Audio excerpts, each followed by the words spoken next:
السلام علیکم ورحمۃ اللہ۔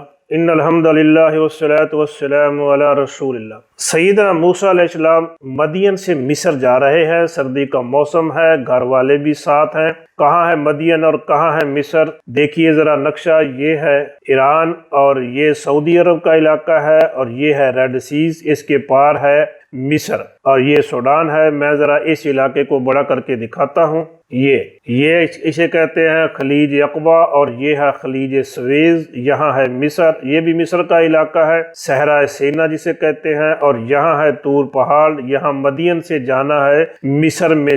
جیسے ہی سیدنا موسیٰ علیہ السلام اپنے گھر والوں کے ساتھ اس علاقے میں پہنچتے ہیں جہاں طور پہاڑ ہے، تو سیدنا موسیٰ علیہ السلام راستہ بھول جاتے ہیں۔ سامنے آگ جلتی ہوئی نظر آتی ہے، کہتے ہیں گھر والوں سے کہ یہاں ٹھہرے، میں سامنے آگ نظر آ رہی ہے، وہاں سے کوئی انگارہ لے کے آتا ہوں، آگ جلائیں گے، تھوڑا گرم ہو جائیں گے، یا میں راستہ پوچھ کے آتا ہوں۔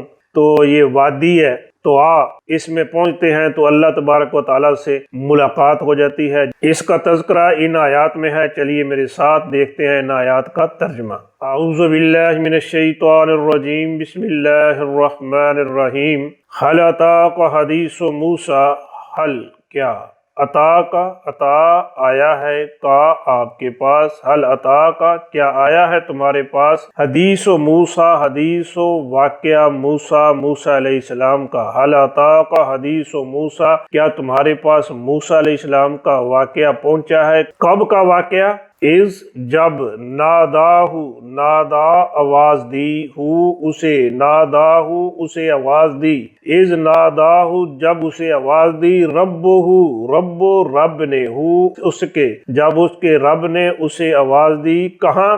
بالواد میں، الواد وادی، بالواد وادی میں، المقدس پاکیزہ وادی، بالواد المقدس مقدس وادی میں، پاکیزہ وادی میں۔ کون سی پاکیزہ وادی؟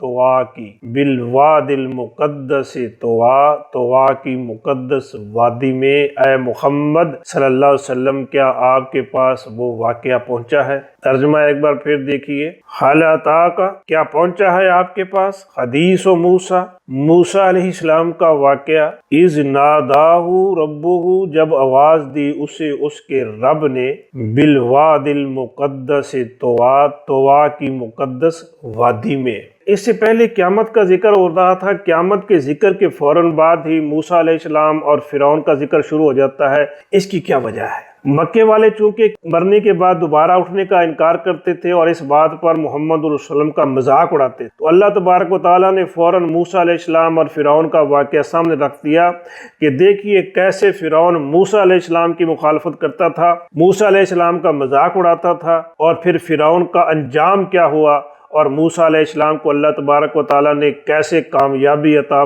فرمائی۔